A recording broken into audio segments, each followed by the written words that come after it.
বৌমা, এত সকাল সকাল উঠে তুমি কি করছো? তোমার চোখে ঘুম নেই?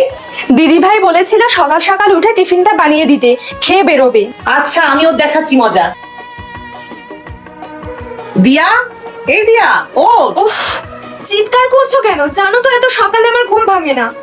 আমি তোকে জ্বালাচ্ছি না, মাথার উপরে ভগবান আছেন, উনিই তোকে জ্বালাবেন। তোর যা কর্ম। ভালো লাগে না, দিলে তো সকালবেলা মেজাজটা গরম করে। এবারে একটু পরিষ্কার করে বলবে কি হয়েছে। বাইরে বেরিয়ে একবার দেখ, তোর জন্য বৌদি সকালবেলা উঠে কত কাজ করছে, আর তুই এখানে শান্তিতে পড়ে পড়ে ঘুমাচ্ছিস। মা, তুমি হয়তো ভুলে যাচ্ছ, বৌদি হলো এই বাড়ির বউ আর আমি হলাম এই বাড়ির মেয়ে, তাই বৌদিকে তো সব কাজ করতেই হবে। বাড়ির বউ বলে তারা মানুষ না?